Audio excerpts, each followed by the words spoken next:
Hello students, welcome to my YouTube channel. मेरा नाम है ऋषभ मीणा और आज हम इस वीडियो में हमारी एक बहुत शानदार सीरीज को स्टार्ट करने वाले हैं। वो है 20 most important MCQs unit wise.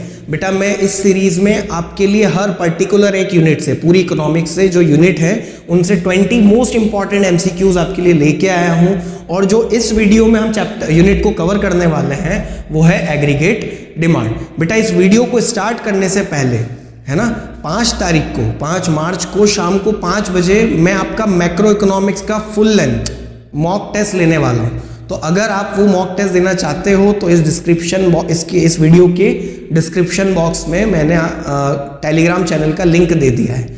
आप उसको लिंक को ओपन करो, उस टेलीग्राम चैनल से ज्वाइन हो जाओ और उस मॉक टेस्ट को देने के बाद अपनी आंसर शीट को अपलोड करना। मैं आपकी आंसर शीट चेक करके और विद वैल्यूएबल फीडबैक के साथ आपको रिवर्ट करूंगा, ताकि आपको बहुत ज़्यादा हेल्प मिलेगी। उससे आपको बहुत ज़्यादा हेल्प मिलेगी कि आपको और कहाँ पे चीज़ों को इम्प्रूव करना है। ठीक है, तो बिना देर किए वीडियो को स्टार्ट करते हैं। सबसे पहला जो क्वेश्चन है हमारा वो है असर्शन रीजन। असर्शन ये कह रहा है कि full employment situation refers to absence of involuntary unemployment.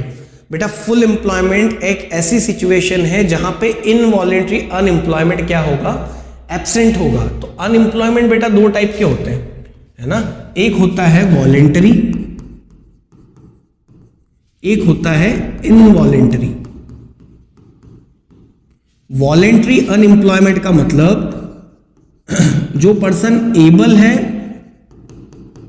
But वो विलिंग नहीं है। एबल है बट विलिंग नहीं है, वो खुद की इच्छा से अनएम्प्लॉयड है, वो खुद की इच्छा से बेरोजगार है, वो काम करना नहीं चाहता है। ठीक है। इनवॉलेंटरी अनएम्प्लॉयमेंट का मतलब क्या, जो एबल भी है और विलिंग भी है। ठीक है, एबल भी है और विलिंग भी है और उसको काम नहीं मिल रहा है, उस अनएम्प्लॉयमेंट को क्या कहेंगे, इनवॉलेंटरी अनएम्प्लॉयमेंट। तो बेटा जो फुल एम्प्लॉयमेंट सिचुएशन रहती है ना, ये चीज अच्छे से दिमाग में बिठाना कि फुल एम्प्लॉयमेंट पे कौन सा अनएम्प्लॉयमेंट एग्जिस्ट करता है, वॉलेंटरी अनएम्प्लॉयमेंट एग्जिस्ट करता है। ठीक है, फुल एम्प्लॉयमेंट सिचुएशन में भी वॉलेंटरी अनएम्प्लॉयमेंट तो रहेगा ही। ठीक है, क्यों, क्योंकि वो लोग काम करना नहीं चाहते। लेकिन इनवॉलेंटरी अनएम्प्लॉयमेंट क्या रहेगा, एब्सेंट रहेगा। तो हमारा जो असर्शन है वो ट्रू है। ठीक है, रीजन पढ़ते हैं। Under full employment situation all the willing and able bodied people get employment at the prevailing wage rate. बेटा जस्ट मैंने एक्सप्लेन किया कि फुल एम्प्लॉयमेंट कैसी सिचुएशन है जहां पे सारे ही willing and able bodied persons को काम मिल जाएगा, है ना। उसी सिचुएशन को क्या बोलेंगे, फुल एम्प्लॉयमेंट सिचुएशन। और जब आप इनको कनेक्ट करके पढ़ोगे तो असर्शन एंड रीजन, है ना, दोनों ही ट्रू होंगे और R is the correct explanation of A. ठीक है, तो इसका आंसर हो जाएगा ऑप्शन ए। ठीक है, नेक्स्ट।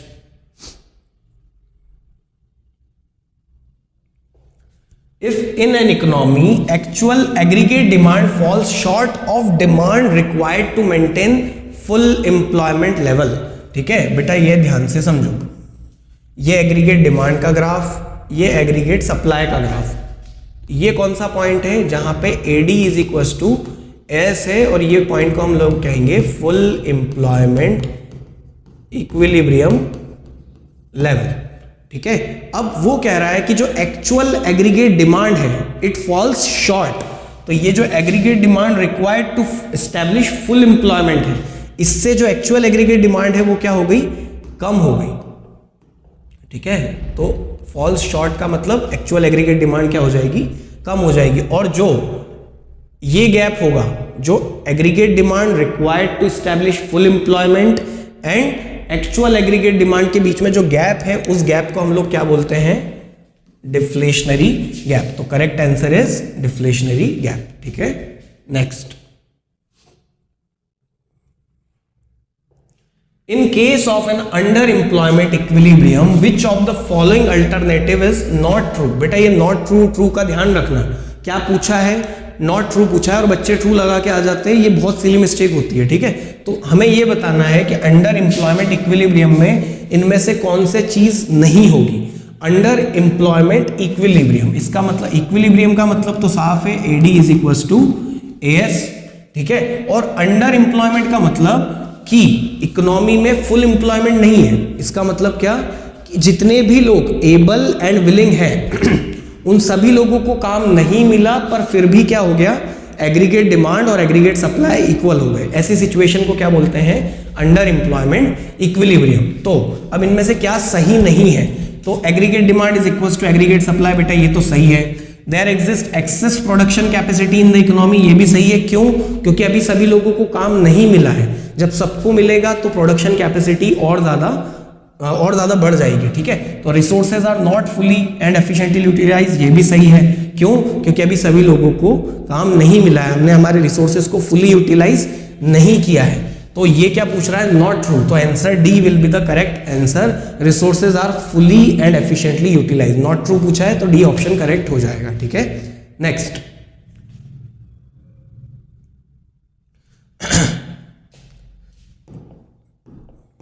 चलो क्वेश्चन दे रखा है, हाइपोथेटिकल इकोनॉमी में एपीएस दे रखा है, 100 इनकम दे रखी है, ऑटोनोमस कंजप्शन 10 दे रखा है, तो वैल्यू ऑफ इन्वेस्टमेंट मल्टीप्लायर बताना है। बेटा इन्वेस्टमेंट मल्टीप्लायर के लिए हमारे पास या तो एमपीसी होना चाहिए या एमपीएस होना चाहिए, ठीक है। तो हम इस क्वेश्चन में कैलकुलेट कर लेते हैं कि एपीएस दे रखा है बेटा 0.4, तो एपीएस क्या होता है, S by Y is equal to 0.4, और y की वैल्यू क्या दे रखी है हमें, 100 करोड़, तो S by 100 is equal to 0.4, ठीक है। तो S क्या हो जाएगा, 40 करोड़, S की वैल्यू क्या हो जाएगी, 40 करोड़ हो जाएगी।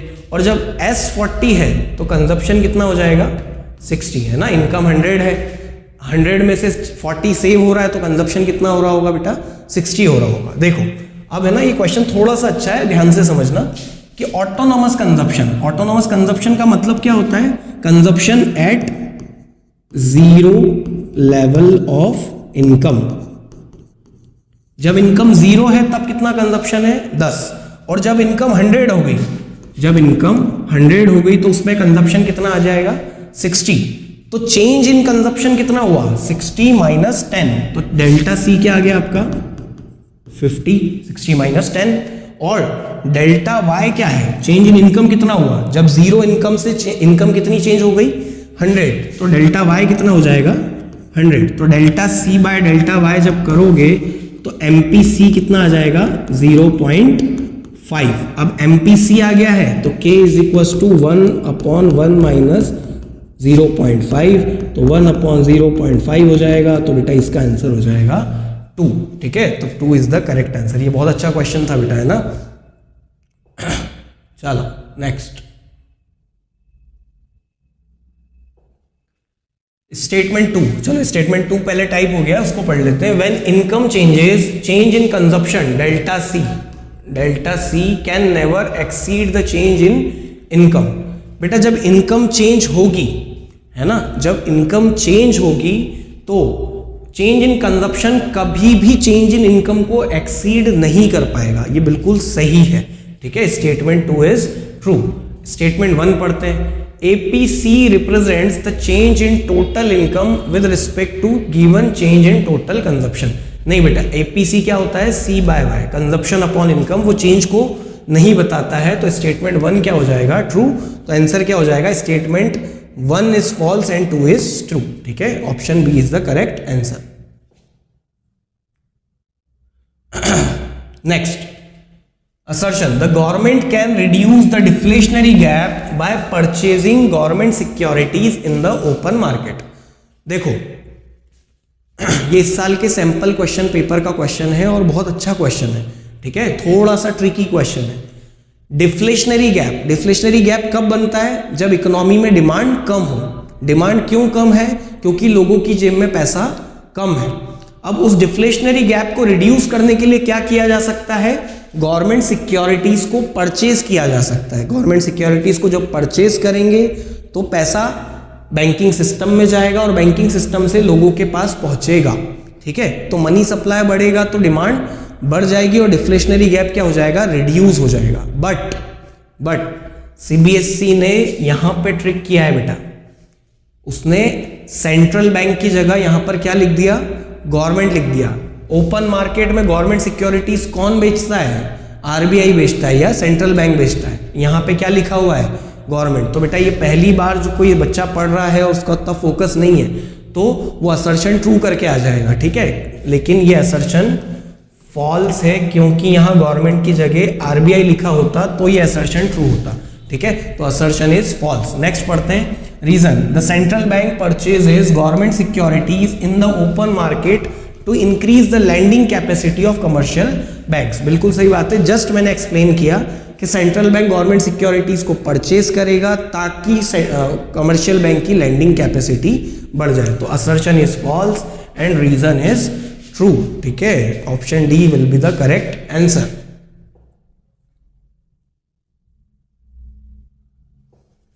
Statement 1, the maximum value of MPC can be unity. बिल्कुल सही बात है बेटा, ये बात ध्यान रखना कि एमपीसी और एमपीएस इनकी वैल्यू फ्रॉम 0 to 1 होती है। मैक्सिमम वैल्यू क्या होती है, 1 हो सकती है, ठीक है। तो statement 1 is true. As the income of economy increases, economy में इनकम क्या हो रही है, इंक्रीज हो रही है। The proportionate increase in the level of consumption is always more than increase in the level of income. बेटा ये स्टेटमेंट फॉल्स है, ठीक है। दो चीजें ध्यान से सुनना, एक तो जैसे इनकम बढ़ेगी तो ये क्या कह रहा है कि जो उसका कंजप्शन है वो उसकी इनकम से भी ज्यादा बढ़ जाएगा, तो ये फॉल्स है। और दूसरा एक ट्रिक बताता हूं बेटा, है ना, कि एक ट्रिक बताता हूं कि इकोनॉमिक्स में जहां पे एक्सट्रीम स्टेटमेंट आ जाए, एक्सट्रीम स्टेटमेंट का मतलब जहां पे ऑलवेज वर्ड आ जाए, जहां पे कैन नॉट आ जाए, ठीक है, ये क्या है, एक्सट्रीम स्टेटमेंट्स है।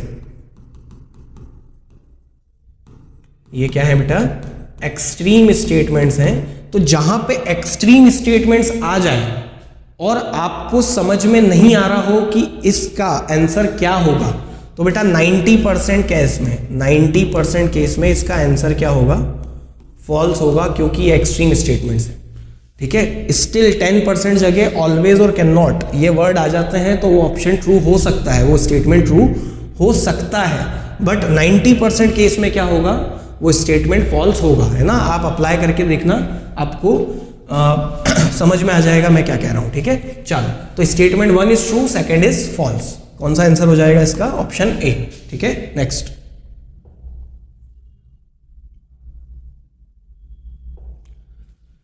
इन अ 2 sector economy aggregate demand can be determined by C plus I, है ना। C क्या होता है, autonomous consumption, autonomous consumption and induced consumption, और इन्वेस्टमेंट क्या होता है, ऑटोनॉमस इन्वेस्टमेंट। तो इन तीनों को प्लस करते हैं तो एग्रीगेट डिमांड आता है। I guess option D is correct, autonomous consumption, induced consumption and autonomous investment, ठीक है। Option D will be the correct.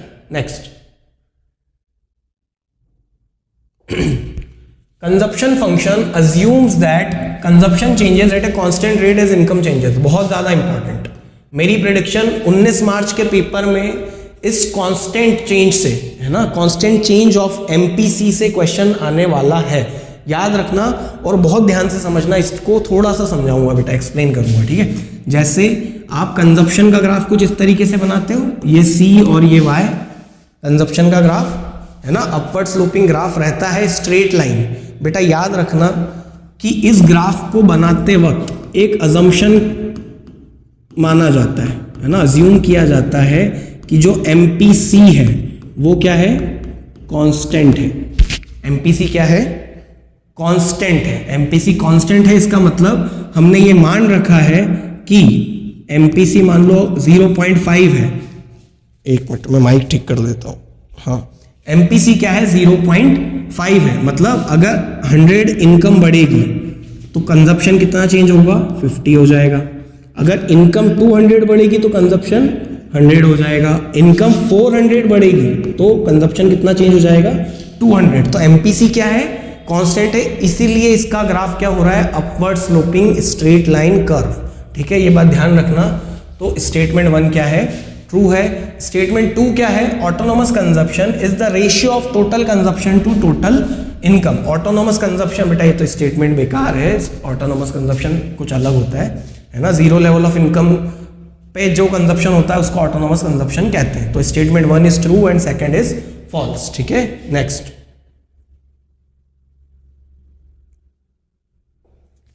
The value of dash can be greater than 1। चलो बेटा एक बात याद रखना, सिर्फ एपीसी ऐसा है जिसकी वैल्यू ग्रेटर देन 1 हो सकती है, ठीक है। एपीएस अकेला ऐसा है जिसकी वैल्यू नेगेटिव हो सकती है, और एमपीसी एंड एमपीएस इसकी वैल्यू कहां पे क्या होगी, फ्रॉम 0 to 1, ठीक है। तो ये चीज दिमाग में बिठाना, यहां से क्वेश्चन आ जाते हैं। तो सिर्फ एपीसी ऐसा है जिसकी वैल्यू ग्रेटर देन 1 हो सकती है, ठीक है। Next, graphically aggregate demand function can be obtained by vertically adding the dash function, ठीक है। ध्यान से सुनो, ये है एग्रीगेट डिमांड का कर्व बनाते हैं बेटा। ये बनता है इन्वेस्टमेंट, ऑटोनोमस इन्वेस्टमेंट, ये बनता है हमारा कंजप्शन, और एग्रीगेट डिमांड का कर्व कैसे बनता है, इस तरीके से, ठीक है। तो एग्रीगेट डिमांड के कर्व को बनाने के लिए हमने क्या किया, इन्वेस्टमेंट प्लस कंजप्शन, है ना, वर्टिकली चीजों को ऐड किया तो एग्रीगेट डिमांड बना। तो इसका आंसर हो जाएगा ऑप्शन बी, ठीक है। नेक्स्ट, सपोज अच्छा बेटा ये ध्यान रखना, यहां पे 600 नहीं है, ये 60 है, ठीक है। सपोज सेविंग फंक्शन है -60 + 0.1y एंड इन्वेस्टमेंट है 4000 करोड़। तो इक्विलिब्रियम लेवल ऑफ इनकम बताना है बेटा। इक्विलिब्रियम पे क्या होता है, saving is equals to investment. तो आई कितना हो गया, 4000 इज इक्वल्स टू सेविंग की इक्वेशन क्या है, -60 + 0.1y। तो ये 60 इधर आएगा तो कितना हो जाएगा, 4060 इज इक्वल्स टू 0.1y। अब ये 0.1 मल्टीप्लाई में है तो 40/0.1, तो ये हो जाएगा आपका आंसर 40,600, ठीक है। Option C will be the correct answer, ठीक है। The relationship between multiplier and MPC is, है ना, ये क्वेश्चन आ जाते हैं बेटा। k is equals to 1/1 - MPC, ठीक है। अब इन दोनों के बीच में डायरेक्ट रिलेशन है या इनवर्स है, ये बात याद रखना कि MPC, अब मान लो कि MPC को अपन 0.5 रखोगे तो कितना आएगा, आंसर आ जाएगा 2। अगर MPC को बढ़ाते हैं, MPC को बढ़ाते हैं मतलब 1/0.9 कर दो, 0.5 से 0.9 कर दिया, तो अब आंसर क्या आ जाएगा आपका, 10 आ जाएगा, है ना, 10 आ जाएगा। तो अगर आपने MPC को इंक्रीज किया तो मल्टीप्लायर की वैल्यू भी क्या हो गई, इंक्रीज हो गई। तो ऐसे रिलेशन को क्या कहते हैं, डायरेक्ट रिलेशन, ठीक है। तो option A will be the correct. MPS और मल्टीप्लायर में कैसा रिलेशन होता है, इनवर्स होता है, ठीक है। चलो नेक्स्ट,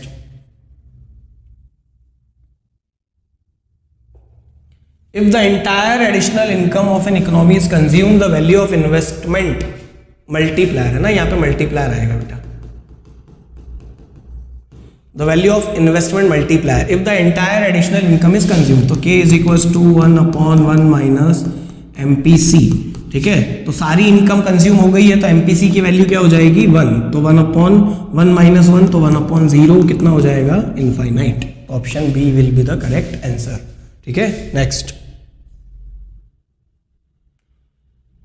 अच्छा क्वेश्चन है बेटा, लास्ट ईयर का ही है शायद ये क्वेश्चन, 2024 का। Statement 1, ex post savings and ex post investment और are equal at all levels of income. बेटा एक्स पोस्ट सेविंग और एक्स पोस्ट इन्वेस्टमेंट, ये बात याद रखना कि एक्स पोस्ट सेविंग और इन्वेस्टमेंट हमेशा हर लेवल ऑफ इनकम पे क्या होंगे, इक्वल ही होंगे, ठीक है। एक्स एंट लिखा होता तो x ant saving and x ant investment कौन सी लेवल ऑफ इनकम पे इक्वल होते हैं, इक्विलिब्रियम पे, सिर्फ और सिर्फ इक्विलिब्रियम पे होते हैं। एक्स एंट लिखा होता तो, लेकिन एक्स पोस्ट लिखा है तो वो सारे लेवल्स ऑफ इनकम पे इक्वल होंगे, ठीक है। Statement 1 is true. Under the effective demand principle the equilibrium output is equal to ex ante aggregate demand. Under the effective demand principle, under the effective demand principle, बेटा effective demand क्या होता है, AD is equals to AS। कौन सी effective demand किसको कहते हैं, जहां aggregate demand aggregate supply के बराबर होता है। तो इक्विलिब्रियम आउटपुट का मतलब क्या, एग्रीगेट सप्लाई, और एक्स एंड एग्रीगेट डिमांड का मतलब क्या, एग्रीगेट डिमांड। तो इफेक्टिव डिमांड प्रिंसिपल, तो ये दोनों ही स्टेटमेंट क्या है, ट्रू है। तो both the statements are true, ठीक है। Next,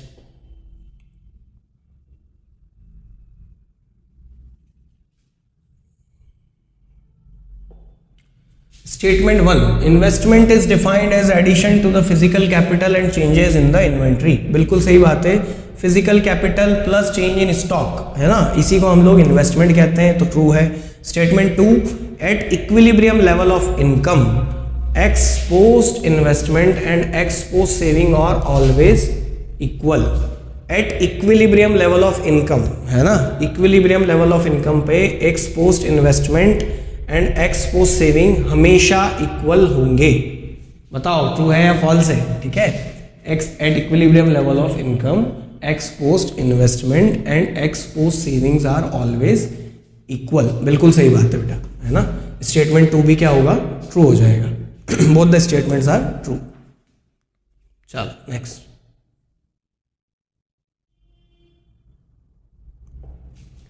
rich people have lower MPC as compare to poor people. बिल्कुल सही बात है बेटा, जो रिच पीपल है उनका मार्जिनल कंजप्शन है ना, मार्जिनल रेट ऑफ कंजप्शन क्या होता है, कम होता है कंपेयर टू पुअर पीपल। तो असर्शन ट्रू है। Reason, consumption curve makes an intercept on the y axis at a point above the origin.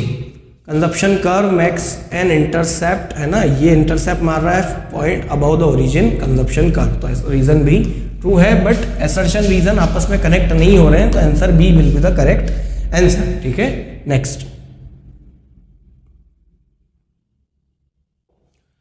Read the following statement, assertion and reason. चलो ठीक है, the maximum value of MPS can be unity. बिल्कुल सही बात है, अभी मैंने बताया था आपको। और रीजन कह रहा है at the break even level of income savings are 0। तो ब्रेक इवन लेवल पे दो condition, C is equal to Y and saving is equal to 0, ठीक है। तो ब्रेक इवन लेवल पे सेविंग 0 होती है, तो असर्शन भी ट्रू है, रीजन भी ट्रू है, but R is not the correct explanation of A, ठीक है। चलो नेक्स्ट,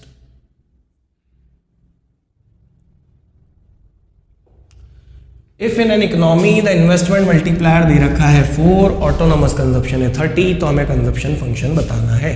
कंजप्शन फंक्शन क्या होता है, C is equal to C bar plus BY। ये B क्या है, MPC है, तो अगर MPC पता चल जाएगा तो हमारी कंजप्शन का फंक्शन आ जाएगा, ठीक है। तो K दे रखा है 4, 1/1 माइनस MPC, ठीक है।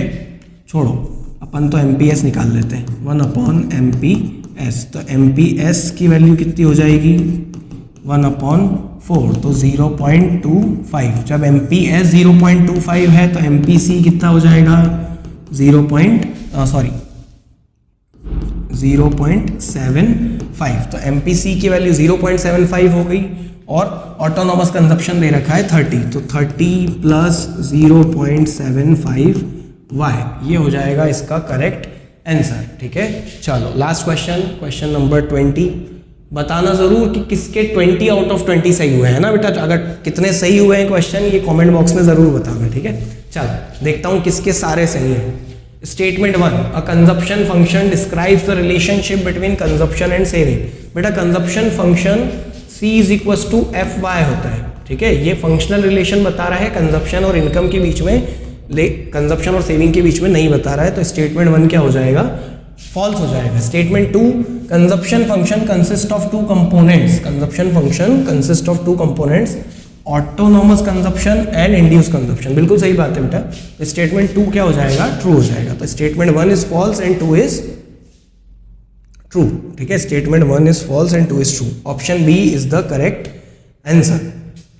हो, तो ये थे बेटा एग्रीगेट डिमांड के 20 मोस्ट इंपॉर्टेंट MCQ।